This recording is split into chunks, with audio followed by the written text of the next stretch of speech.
دوستوں، یہ واقعہ ہے 80 سال کے ایک بوڑھے کا جس نے اپنی دانائی اور حکمت میں سب کو پیچھے چھوڑ دیا۔ تفصیل اس کہانی کی یہ ہے کہ محمد بوٹا ایک ادھیڑ عمر آدمی تھا جس کی قسمت نے ساری عمر اس کا ساتھ نہ دیا، لیکن اس نے زندگی سے جاتے جاتے وہ کچھ لے لیا کہ شاید 100 سال کا مال و دولت والا آدمی بھی اس کی عقل اور قسمت پر رشک کرے۔ بات کچھ یوں ہے کہ محمد بوٹا برصغیر کا ایک رہائشی تھا جو کہ ایک انتہائی غریب گھرانے میں پیدا ہوا۔ اس کا باپ پیشے کے اعتبار سے ایک موچی تھا اور لوگوں کی جوتیاں پالش کر کے وہ اپنے بیوی بچوں کا پیٹ پالتا۔ بعد میں محمد بوٹا نے بھی یہی پیشہ اپنایا۔ شادی کے بعد محمد بوٹا کی بیوی اکثر بوٹے کو غربت کا دکھ سنا کر اسے کوئی اور کام کرنے کا کہتی، مگر بوٹا یہ کہہ کر ٹال دیتا کہ اب اس عمر میں اور کام نہیں سیکھ سکتا۔ قسمت نے محمد بوٹا کو غربت تو وراثت میں بطور تحفہ دی، لیکن اس پر مزید ظلم یہ کہ اس کے گھر میں کوئی اولاد بھی نہ تھی۔ وقت گزرتا گیا اور دن مہینوں میں اور پھر سالوں میں تبدیل ہوتے گئے، لیکن نہ تو بوٹے کے غربت کے حالات نے پلٹا کھایا اور نہ ہی اس کے گھر کسی ننھی جان نے آ کر پناہ لی۔ بوٹا اکثر اپنے حالات کا رونا خدا سے تو کرتا، لیکن اس کے علاوہ اس کے پاس اور کوئی دوسرا حل نہ تھا۔ نہ ہی دعائیں کام آئی اور نہ ہی صدقات بوٹے کی امید کو پورا کر سکے۔ آخر اس کی اس سسکتی زندگی نے انہی حالات میں 80 سال کی خزائیں دیکھی، لیکن اولاد کی ایک بھی بہار نے اس کے دروازے پر دستک نہ دی۔ بالآخر ایک دستک پر جب اس نے دروازہ کھولا تو موت کا فرشتہ نمودار ہوا۔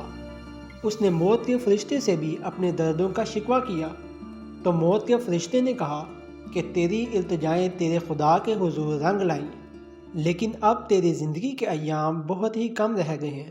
تیرے خدا نے تجھ پر رحم کرتے ہوئے مجھے تیری آخری خواہش پورے کرنے کا حکم دیا ہے، سو اب میں تیرے واسطے تیرے خدا کی طرف سے رحمت کا ایک نشان لایا ہوں۔ مانگ تو کیا مانگتا ہے؟ تیری زندگی میں ہمیشہ سے ان دو چیزوں یعنی دولت اور اولاد کی کمی رہی ہے، لیکن اب تو تیرے پاس زندگی بھی کم ہے۔ بہرحال اب تو بتا، تجھے ان تینوں چیزوں میں سے کیا چیز محبوب ہے؟ میں وہ چیز تیرے لیے مہیا کیے دیتا ہوں۔ بوٹا فرشتے کے اس سوال سے سوچ میں پڑ گیا کہ اب مانگے تو کیا مانگے۔ کمی تو اس کے پاس تینوں چیزوں کی ہے اور خواہش بھی تینوں چیزوں کی ہے، اب کرے بھی تو کیا کرے؟ انہی خیالات میں وہ گم تھا کہ اس کی عقل نے اس کا دامن پکڑ کر اس کی ڈوبتی کشتی کو سہارا دیا اور اس نے اس فرشتے سے سوال کیا، اے میرے محسن، کیا میں اپنی آخری خواہش کے لیے ان تینوں الفاظ یعنی دولت، اولاد اور عمر کا محتاج ہوں، یا میں اپنی خواہشات کو اپنے پسندیدہ الفاظ کے لبادے میں بیان کر سکتا ہوں؟ کیا میں اپنی آخری خواہش کے لیے ان تینوں الفاظ یعنی دولت، اولاد اور عمر کا محتاج ہوں، یا میں اپنی خواہشات کو اپنے پسندیدہ الفاظ کے لبادے میں بیان کر سکتا ہوں؟ اس فرشتے نے جواب دیا، نہیں بوٹے، تم اپنی آخری خواہش کے بیان کرنے میں ان الفاظ کے محتاج نہیں۔ میں نے تو تمہاری علمی حالت کو دیکھ کر سوچا کہ تمہیں ان الفاظ کی بے ساکھیوں کا سہارا دے دوں۔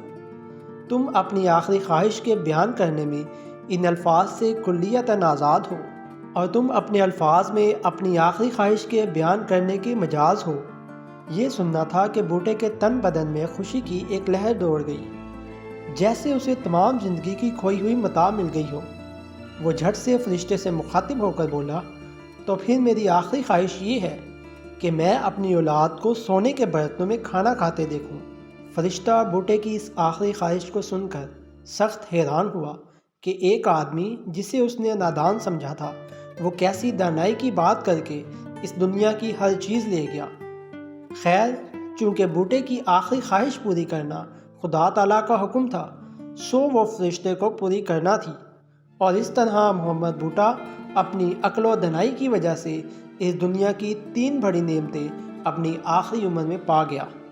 اس نے لمبی عمر بھی پائی، اپنے بچوں کو بھی جوان ہوتے دیکھا، اور سونے کے برتنوں کے کھانے سے اس کی دولت پانے کی مراد بھی پوری ہوئی۔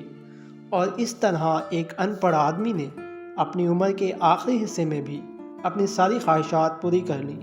سچ ہی کہا کسی نے کہ خدا کے گھر میں دیر ہے اندھیر نہیں۔